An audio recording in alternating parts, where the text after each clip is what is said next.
donne la parole à une association catholique. Et aujourd'hui, on retrouve au micro d'Agnès Colantès-Pasco la Société Saint-Vincent de Paul au cœur de l'actualité ces derniers jours avec la canonisation de Saint Pier Giorgio Frassati. La parole aux associations.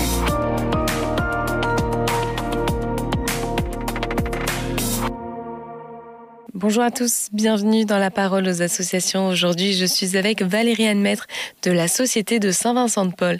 Alors bonjour Valérie-Anne, vous êtes la rédactrice en chef du magazine Ozanam. Bonjour Agnès, j'ai une question à vous poser. Voulez-vous devenir sainte ? Alors j'essaye de faire de mon mieux, oui.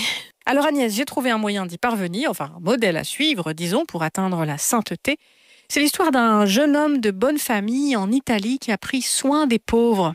Alors attendez, cette histoire me rappelle quelque chose. Vous voulez parler de Pier Giorgio Frassati ? Oui, c'est bien lui.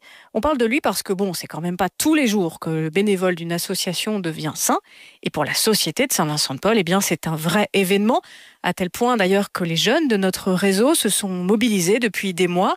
Certains sont partis à Turin pour découvrir la ville où il a vécu et d'autres étaient à Rome. Dimanche, pour la messe de canonisation, il y a eu aussi des boucles de mails, des neuvaines et tout un tas d'autres actions pour entretenir la flamme de Frassati auprès des bénévoles, car vraiment, c'est un personnage inspirant. Alors justement, pourquoi Frassati parle-t-il autant aux jeunes ? D'abord parce qu'il est comme eux. Alors c'est vrai, il est mort il y a 100 ans, après une vie courte mais intense. En réalité, c'est un jeune de notre temps. Pier Giorgio conduisait une voiture, fumait la pipe. Il avait une bande d'amis avec lesquels il partait en excursion en montagne. Il tentait de mener à bien ses études. Ses parents ne s'entendaient pas du tout et il se posait des questions sur la vie, l'amour, la mort. Avouez, ils sont nombreux les jeunes aujourd'hui à ramer pour leurs études, à s'angoisser sur leur avenir et à vivre dans des familles pas toujours très bienveillantes. Oui, les jeunes d'aujourd'hui ressemblent bien à Frassati, avec un portable et une vapote en plus, disons. Mais Frassati, c'était aussi, surtout, un jeune porté par ses convictions et son envie de justice sociale. Il était engagé dans de nombreux mouvements, dont la Société de Saint-Vincent de Paul. Frassati était d'abord un catholique fervent qui a mis sa foi en pratique de façon très concrète.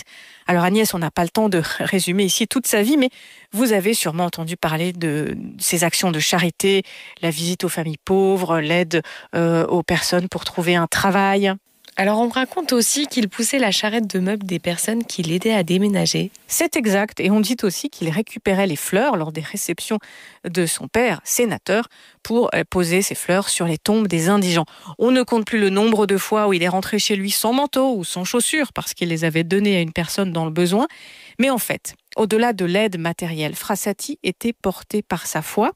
À un ami, il écrivait « Jésus me rend visite tous les matins. Je lui rends visite aussi misérablement que je peux en visitant les pauvres. » Voilà donc Agnès, ce modèle à suivre pour agir dans la simplicité de la relation et le respect de la personne rencontrée. Et c'est exactement ce que font encore aujourd'hui les bénévoles de la Société de Saint-Vincent de Paul. Être présent, tout simplement, servir dans l'espérance. Encore un mot sur Frassati. Un jour, un étudiant l'interpelle et lui dit « Mais tu es bigot ?» Frassati répond « Non, je suis resté chrétien. » Ça ne vous rappelle rien, Agnès, l'histoire d'un jeune étudiant en droit attaqué sur sa foi et qui décide avec des amis de lancer une conférence de charité ? Vous voyez de qui je parle ? Alors cette année, c'est Frassati qui a été canonisé.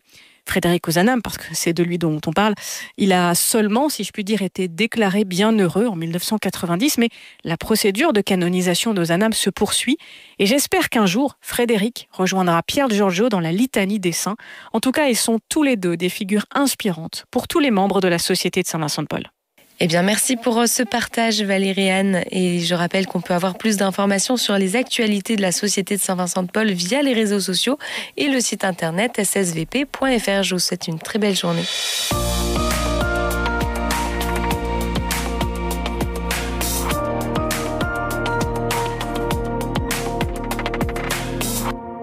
Merci Agnès.